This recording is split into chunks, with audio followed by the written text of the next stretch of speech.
एक समय की बात है, एक राजा की दो रानियां थीं, बड़ी रानी और छोटी रानी। राजमहल में छोटी रानी की हर बात मानी जाती थी, जबकि बड़ी रानी की हमेशा उपेक्षा होती थी। राजा भी बड़ी रानी के महल में कभी कभार ही जाते थे। बड़ी रानी अपने दोनों पुत्रों कर्ण और अर्जुन के साथ दुख और अकेलेपन में दिन गुजार रही थी। राजा न तो बड़ी रानी की परवाह करता था और न ही अपने बेटों की। छोटी रानी आए दिन उन्हें ताने देती, अपमानित करती। बड़ी रानी सब कुछ चुपचाप सहती रहती, लेकिन छोटी रानी को संतोष नहीं था। वह हर वक्त बड़ी रानी को नीचा दिखाने का अवसर ढूंढती रहती थी। एक दिन दोनों रानियां झील में स्नान करने गईं। छोटी रानी ने बड़ी रानी से कहा, आओ मैं तुम्हारे सिर में तेल की मालिश कर देती हूँ। बड़ी रानी उसकी बातों में आ गई, परंतु मालिश के बहाने छोटी रानी ने एक काला जादू किया और बड़ी रानी को चिड़िया में बदल दिया। चिड़िया बनते ही वह उड़कर एक पेड़ पर जा बैठी। राजमहल लौटकर छोटी रानी ने घोषणा कर दी कि बड़ी रानी झील में डूब गई। राजा ने बिना किसी जांच के इस बात पर विश्वास कर लिया। इधर कर्ण और अर्जुन पर दुहक का पहाड़ टूट पड़ा। वे दिन रात रोते रहते। उधर चिड़िया बनी बड़ी रानी उड़ती उड़ती एक दूसरे राज्य के राजमहल में जा पहुंची। उस राज्य की राजकुमारी गायत्री को वह चिड़िया बहुत भा गई। उसने अपने पिता से कहा, पिताजी मुझे यह चिड़िया चाहिए। राजा के आदेश पर चिड़िया को पकड़कर पिंजरे में रख दिया गया। समय बीतता गया। इधर छोटी रानी को दो पुत्र हुए, पर वे इतने दुबले और कमजोर थे मानो हवा से उड़ जाएंगे। छोटी रानी उन्हें बड़े जतन से पालती, पकवान खिलाती, फिर भी कोई असर न होता। जबकि कर्ण और अर्जुन, जिन्हें ठीक से खाना भी नहीं मिलता था, स्वस्थ और तेजस्वी दिखते थे। यह देखकर छोटी रानी की जलन और बढ़ गई। एक दिन जब कर्ण और अर्जुन महल में आए, छोटी रानी का गुस्सा भड़क उठा। उसने उन्हें भला बुरा कहा, मारने दौड़ी और चीजें फेंकने लगी। यह खबर राजा तक पहुंची। राजा दौड़े आए और पूछा, क्या हुआ रानी? छोटी रानी गुस्से में कांपती हुई बोली, आपकी पहली रानी के बेटे मुझे रोज गालियां देते हैं। जब तक मैं इनके खून से नहा न लूं, मेरा दिल ठंडा नहीं होगा। राजा ने क्रोध में आकर झल्लाद को बुलाया और आदेश दिया कि कर्ण और अर्जुन को मारकर उनका खून रानी को लाकर दिया जाए। कर्ण और अर्जुन का रो रो कर बुरा हाल था, पर जल्लाद को राजा की आज्ञा माननी थी। उसने दोनों के हाथ पांव बांध दिए और उन्हें बलि के लिए जंगल की ओर ले गया। जंगल पहुंचकर जल्लाद ने उनके वस्त्र उतरवा लिए और उन्हें पेड़ की छाल पहनने को दी। कर्ण बोला, भैया शायद हमारे भाग्य में यही लिखा था। उस समय जल्लाद की आंखें भर आईं। उसने धीरे से कहा, राजा की आज्ञा का पालन करना मेरी मजबूरी थी, लेकिन मैं तुम्हें कैसे मार सकता हूँ? मैंने तुम्हें अपनी गोद में खिलाया है। फिर उसने उनके बंधन खोल दिए और कहा, अब तुम इस जंगल से निकल जाओ, अपने राजकुमार रूप को छिपा लो। मेरे भाग्य में जो होगा वही सह लूंगा। कर्ण और अर्जुन ने छाल की चादरें ओढ़ लीं और जंगल की ओर निकल गए, जहां उनके भाग्य की एक नई कहानी शुरू होने वाली थी। जंगल से विदा लेते समय जल्लाद ने कर्ण और अर्जुन को जंगल से बाहर निकलने का एक सुरक्षित रास्ता दिखा दिया। फिर वह स्वयं राजमहल की ओर लौट पड़ा। रास्ते में उसने एक आवारा कुत्ते को मार डाला और उसके खून को एक पात्र में भरकर छोटी रानी को दे दिया। छोटी रानी उस खून को देखकर फूली न समाई। उसने उसी से स्नान किया और अपने पुत्रों को स्वादिष्ट भोजन परोसा। स्वयं भी तृप्त होकर भोजन किया, यह सोचकर कि अब बड़ी रानी के पुत्रों से सदा के लिए छुटकारा मिल गया है। उधर कर्ण और अर्जुन जंगल में आगे बढ़ते गए। चलते चलते वे एक बड़े पेड़ के नीचे विश्राम करने के लिए बैठ गए। अर्जुन ने थककर कहा, भैया मुझे बहुत प्यास लगी है, हम बहुत दूर चलकर आए हैं, मेरा गला सूख रहा है। कर्ण ने चिंतित होकर कहा, तुम यहीं रुको, मैं आसपास कहीं पानी ढूंढ कर लाता हूँ। कर्ण पास के इलाकों में पानी की तलाश में निकल पड़ा। कुछ ही दूर पर उसे एक सुंदर तालाब दिखाई दिया, पर समस्या यह थी कि पानी अर्जुन तक कैसे पहुँचाया जाए। तभी कर्ण को अपनी चादर का ध्यान आया। उसने सोचा, अगर मैं चादर को पानी में भिगोकर ले जाऊं तो अर्जुन की प्यास बुझ सकती है। यह सोचकर वह तालाब में उतर गया। संयोग से वह तालाब एक अन्य राज्य की सीमा में स्थित था। उसी दिन उस राज्य के राजा का आकस्मिक निधन हो गया था। राजा की कोई संतान नहीं थी और अब राज्य को उत्तराधिकारी की आवश्यकता थी। मंत्रियों और पुरोहितों ने परामर्श कर निर्णय लिया कि जो व्यक्ति भाग्यवश राज तिलक के योग्य सिद्ध होगा वही नया राजा बनेगा। इसके लिए एक विशेष योजना बनाई गई। राज सिंहासन को एक सफेद हाथी की पीठ पर बांधकर जंगल में छोड़ दिया गया, ताकि हाथी स्वयं ईश्वर की प्रेरणा से योग्य व्यक्ति का चयन करे। वही हाथी चलते चलते उस तालाब तक पहुंच गया जहां कर्ण चादर भिगो रहा था। हाथी ने कर्ण के माथे पर प्राकृतिक रूप से बना हुआ एक चमकता हुआ चिन्ह देखा, जो राज तिलक की ही भांति प्रतीत हो रहा था।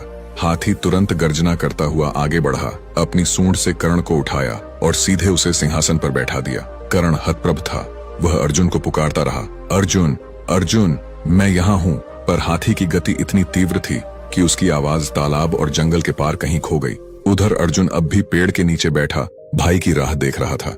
जब बहुत समय बीत गया और करण वापस नहीं आया तो डर और चिंता से वह रोने लगा। रोते रोते पूरा दिन बीत गया। रात होने पर भूख, प्यास और थकावट से वह वहीं सो गया। सुबह होते ही एक सन्यासी उस मार्ग से गुजरा। उसने अर्जुन को इस अवस्था में देखा, अकेला, सहमा और आंसुओं में डूबा।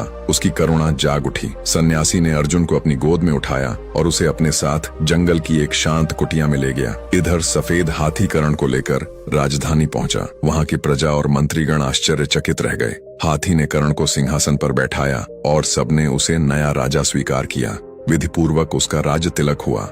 कर्ण अब उस राज्य का नवनिर्वाचित राजा बन चुका था, किंतु अर्जुन की चिंता उसके मन में अब भी गहराई से बसी थी। कर्ण को कुछ भी समझ में नहीं आ रहा था कि उसके जीवन में अचानक यह सब कैसे घटित हो गया। महलों की भव्यता, राजा बनने का गौरव, सब अधूरा लगता था। उसका मन बार बार अपने छोटे भाई अर्जुन को याद करता। वह सोचता, अब वह किस हाल में होगा? क्या उसने पानी पिया? क्या वह सुरक्षित है? समय बीतता गया। कर्ण ने परिस्थितियों से समझौता कर लिया और पूरे मन से राज्य का कार्यभार संभालने लगा। वह अब कुशल, नीतिवान और दयालु राजा के रूप में प्रसिद्ध हो गया। पर अर्जुन की यादें उसके हृदय में अब भी जीवित थीं। उधर अर्जुन जंगल में सन्यासी की कुटिया में शांत जीवन व्यतीत कर रहा था। वह प्रतिदिन जंगल से लकड़ियां लाता, फूल चुनता और हवन की तैयारी करता। कभी कभी वह सन्यासी के पास बैठकर वेद शास्त्रों की गूढ़ बातें सुनता और ज्ञान प्राप्त करता। भोजन के लिए वह कंद मूल, फल और जल से ही संतुष्ट रहता। उसका जीवन सरल परंतु आत्मिक रूप से समृद्ध हो चला था। इसी बीच कर्ण और अर्जुन के पिता के राज्य पर एक भीषण देवीय आपदा आई। सारे गांव, महल और खेत नष्ट हो गए। प्रजा विस्थापित हो गई। राजा ने अपना सब कुछ त्याग दिया और अज्ञातवास के लिए निकल पड़े। छोटी रानी की दशा अत्यंत दयनीय हो गई। उसके पुत्र भी साथ थे, पर अब वह ठंडी सांसों और पछतावे से घिरी हुई थी। उसके फटे पुराने कपड़ों को देखकर लोग उसे दुत्कार देते। भूखी प्यासी वह इधर उधर भटकती रही। एक दिन वह अपने पुत्रों को लेकर समुद्र के किनारे पहुंची। समुद्र की लहरें शांत थीं, पर रानी का मन अशांत था। तभी अचानक एक तेज लहर आई और उसके दोनों पुत्र लहरों में बह गए। रानी ने उन्हें बचाने की भरसक कोशिश की, पर सब व्यर्थ गया। दुखी होकर अपराध बोध में डूबी वह स्वयं भी समुद्र में कूद पड़ी और इस प्रकार उसका अंत हुआ। एक क्रूर नियति का दारुण परिणाम। इधर राजा की बेटी गायत्री अब विवाह योग्य हो चुकी थी। उसका सौंदर्य ऐसा था कि चांद भी उसे देखकर शर्मा जाए।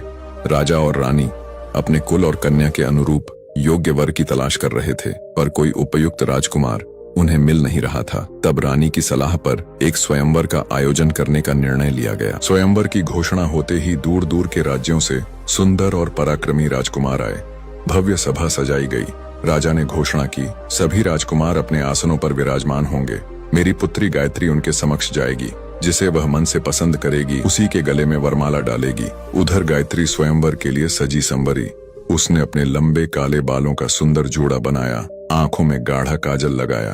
तभी उसके पास उसकी प्रिय चिड़िया आई, जो वर्षों से उसकी सखी समान थी। गायत्री ने चिड़िया से पूछा, अब बताओ, क्या कुछ कम है मुझ में?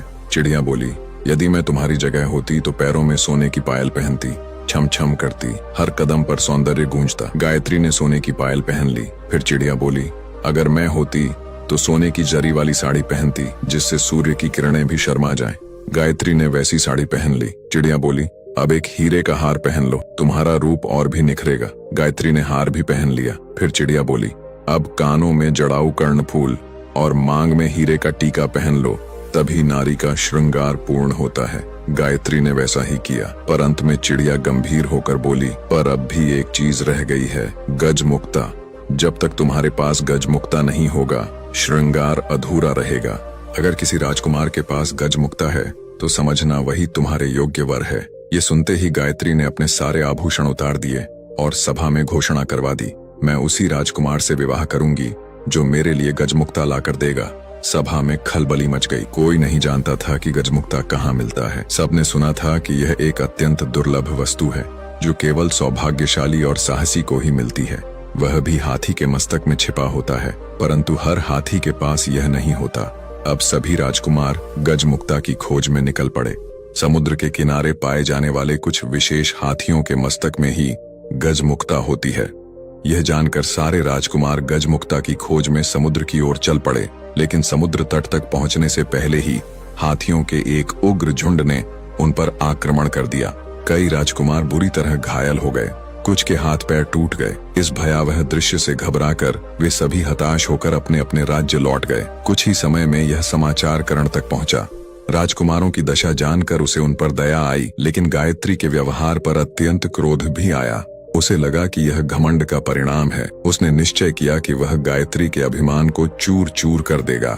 उसने गायत्री के पिता के राज्य पर आक्रमण कर दिया और युद्ध में उन्हें पराजित कर गायत्री को बंदी बना लिया। उधर अर्जुन अब भी सन्यासी की कुटिया में रह रहा था। एक दिन वह उदास होकर अपनी कुटिया के पास स्थित विशाल बरगद के पेड़ के नीचे जा बैठा। उसी पेड़ पर एक गुल और एक बुलबुल रहते थे। अर्जुन ने उनकी बातचीत सुनी। गुल बुलबुल को स्वयंवर की सारी घटना सुना रहा था। फिर वह बोला, कौन जानता है इस घटना का क्या परिणाम होगा। बुलबुल बोली, क्षीर सागर के किनारे एक दूध जैसा सफेद पहाड़ है, वहां से दूध क्षीर सागर में गिरता है। उसी सागर में एक स्वर्ण कमल खिला है और उसी कमल में एक दूध सा सफेद हाथी रहता है। उसी हाथी के मस्तक में गजमुक्ता है, लेकिन वहां पहुंचना आसान नहीं है। कोई साहसी राजकुमार ही वहां तक पहुंच सकता है। सारी बातें सुनकर अर्जुन ने उनसे पूछा, क्या मैं वहां जा सकता हूँ? क्या तुम मेरी मदद करोगे? गुल और बुलबुल ने हाँ कहा। पहले तुम सन्यासी से उसका त्रिशूल लो, फिर पीपल के पेड़ के पास जाकर राजकुमार के वस्त्र मांगो। इन सब की प्राप्ति के बाद ही यात्रा संभव है। अर्जुन ने सन्यासी से त्रिशूल लिया और पीपल के पेड़ से सुंदर राजवस्त्र पाए। फिर उन वस्त्रों को पहनकर वह क्षीर सागर की ओर निकल पड़ा। क्षीर सागर पहुंचा तो देखा दूध जैसा सफेद हाथी स्वर्ण कमल के मध्य खड़ा है। उसके मस्तक पर गजमुक्ता की माला थी, जिसकी रोशनी से चारों ओर उजाला फैल रहा था। अर्जुन उस हाथी की पीठ पर कूदा और जैसे ही त्रिशूल को उसके मस्तक पर रखा, सागर, कमल, हाथी सब अदृश्य हो गए। वहां केवल एक कमल का फूल खिला रह गया और उसके भीतर गजमुक्ता की माला रखी थी। कमल की पंखुड़ियों के भीतर से एक मधुर मानवीय स्वर आया, निश्चय ही तुम कोई राजकुमार हो। तुम्हारा राज्य कौन सा है? अर्जुन ने उत्तर दिया, मैं कोई राजकुमार नहीं, एक साधारण युवक हूँ जो एक सन्यासी के साथ जंगल में रहता है। स्वर फिर बोला, ठीक है, तुम इस गजमुक्ता की माला को अपने सिर पर रखो और मुझे कमल को अपने हृदय में स्थान दो। गायत्री तुम्हारी पत्नी बनेगी और तुम्हारा जीवन सुखमय होगा। अर्जुन कमल की माला लेकर क्षीर सागर की बालू पर चलते हुए वापस लौटने लगा। तभी उसे अचानक किसी की आवाज सुनाई दी, हमें भी साथ ले चलो भाई। वह चौंका, चारों ओर देखा, कोई नहीं था। उसने फिर कुछ कदम बढ़ाए तो वही आवाज फिर आई। अब वह बालू की ओर ध्यान से देखने लगा। आवाज बालू के भीतर से आ रही थी। अर्जुन ने त्रिशूल से वहां की बालू हटाई तो देखा कि वहां 3 सोने की मछलियां फंसी थीं। वह उन तीनों को भी अपने साथ लेकर चल पड़ा। इधर एक दिन कर्ण शिकार खेलने गया। पूरे दिन भटकने के बावजूद उसे एक भी शिकार हाथ नहीं लगा। थक कर वह एक पेड़ के नीचे बैठ गया। तभी अचानक उसे ध्यान आया, यही वह स्थान था जहां उसने वर्षों पहले अपने छोटे भाई अर्जुन को छोड़कर पानी लेने गया था और फिर एक विशाल हाथी उसे कहीं दूर ले गया था। वह इस स्थान पर कभी लौट ही नहीं सका। अर्जुन का क्या हुआ होगा? क्या वह जीवित होगा? ये सोचते हुए कर्ण की आंखों से आंसू बह निकले। राजभवन लौटने के बाद भी उसका मन बेचैन रहा। वह हर समय अर्जुन के बारे में ही सोचता रहा। उधर अर्जुन गजमुक्ता लेकर गायत्री के राज्य पहुंचा तो उसे पता चला कि राजा कर्ण गायत्री को बंदी बनाकर अपने राज्य ले गया है। अर्जुन बिना समय गंवाए सीधे कर्ण के राजमहल पहुंचा। वहां राज रक्षकों को 3 सोने की मछलियां देकर उसने कहा, अपने राजा से कहो कि गायत्री को मुक्त करें। लेकिन राजा कर्ण तो अपने भाई के वियोग में इतने वर्षों से पीड़ा में था। वह कमरे में बंद होकर उदासी में डूबा हुआ था। अर्जुन 7 दिन तक त्रिशूल हाथ में लिए, सिर पर गजमुक्ता धारण किए, राजमहल के सामने बैठा रहा। 8वें दिन जब कर्ण कुछ सामान्य हुआ, दासियां सोने की मछलियों को काटने चलीं। तभी मछलियां बोल उठीं, हमें मत काटो, हम राजा के भाई हैं। ये सुनकर सब चकित रह गए। जब अंगरक्षकों ने राजा को अर्जुन के आने की खबर दी तो कर्ण दौड़कर बाहर आया और जैसे ही उसने अर्जुन को देखा, वह भाव विभोर होकर उससे लिपट गया। तभी दासियां वे बोलने वाली मछलियां भी लेकर वहां आईं। लेकिन जैसे ही मछलियां कर्ण के हाथों से स्पर्श हुईं, वे 3 सुंदर राजकुमारों में बदल गईं। कर्ण और अर्जुन ने उन्हें देखते ही पहचान लिया। वे छोटी रानी के पुत्र थे। कर्ण और अर्जुन ने जब पूरी बात सुनी, छोटी रानी का दुख, उनका त्याग और वर्षों की पीड़ा, तो दोनों भाइयों की आंखों से आंसू बह निकले। अब 5 भाई हर्षोल्लास के साथ राजमहल में रहने लगे। कर्ण ने अर्जुन और गायत्री के विवाह की तैयारियां शुरू कर दी। गायत्री के पिता को संदेश भिजवाया गया कि उनकी पुत्री को मुक्त किया जा रहा है। राजमहल की चिड़िया, जो गायत्री की सहेली बन चुकी थी, ने यह शुभ समाचार उसे सुनाया। गजमुक्ता लेकर राजपुत्र आ गया है। गायत्री मुस्कुराकर बोली, मैं जानती थी वह अवश्य आएगा। उसी समय एक दासी दौड़ती हुई आई और बोली, गजमुक्ता लाने वाला राजपुत्र राजा कर्ण का ही भाई है। गायत्री अत्यंत प्रसन्न हुई। उसने निश्चय किया कि आज वह अपनी प्रिय चिड़िया को स्वयं स्नान कराएगी। उसने गाय के दूध में कच्ची हल्दी पीसकर उसे स्नान कराया। जैसे ही दूध उसके पंखों पर पड़ा, चिड़िया एक सुंदर स्त्री में बदल गई। गायत्री ने आश्चर्य से पूछा, तुम कौन हो? वह बोली, मैं वही हूँ, तुम्हारी छोटी रानी। कर्ण और अर्जुन मेरे ही पुत्र हैं। इसके बाद उसने गायत्री को अपने जीवन की सारी पीड़ादायक कथा सुनाई। अगले दिन अर्जुन और गायत्री का विवाह धूमधाम से संपन्न हुआ। विदा के समय गायत्री ने अपने पिता से कहा, मैं पालकी में अकेली ही जाऊंगी। राजा ने पूछा, बेटी ये कैसी बात? गायत्री ने कहा, मैंने संकल्प लिया है कि प्रार्थना के समय मैं एकांत में रहूंगी। राजा बोले, ठीक है, जैसा तुम चाहो। विदा के समय गायत्री चुपचाप छोटी रानी को अपनी पालकी में बैठा लेती है। अर्जुन अपनी पालकी में बैठता है। जब पालकी राजा कर्ण की माँ के पास पहुंची तो गायत्री के साथ एक सुंदर स्त्री और उतरी। सभी आश्चर्य में पड़ गए। जैसे ही वह स्त्री उतरी, उसने कहा, कहाँ है मेरे कर्ण और अर्जुन? मेरे पास आओ। माँ की पुकार सुनते ही कर्ण और अर्जुन दौड़कर उसके गले लग गए। छोटी रानी के तीनों पुत्र भी दौड़ते हुए वहां आए और अपनी माँ से मिलकर भाव विह्वल हो उठे। राजमहल में यह सुखद समाचार फैल गया। बड़ी रानी ने भी सब सुनकर वर्षों बाद राहत की सांस ली। अब सभी दुख समाप्त हो चुके थे। राजमहल एक बार फिर आनंद और प्रेम से भर गया। सबके दिन सुखपूर्वक बीतने लगे। दोस्तों, आपको ये कहानी कैसे लगी? कमेंट करके जरूर बताइए। वीडियो अच्छी लगी है तो लाइक और शेयर करें। ऐसे नई नई कहानी के लिए चैनल को सब्सक्राइब जरूर करें। आपको किसी तरह कहानी पसंद है, हमें जरूर बताइए ताकि हम उसी तरह की वीडियो लेकर आएंगे। यदि आप हमारे पिछले कहानियां अब तक नहीं देखा है तो उसे भी एक बार जरूर देखें। आपका ध्यान रखें, क्योंकि जल्द मिलेंगे एक नई कहानी के साथ। तब तक के लिए जय सीताराम।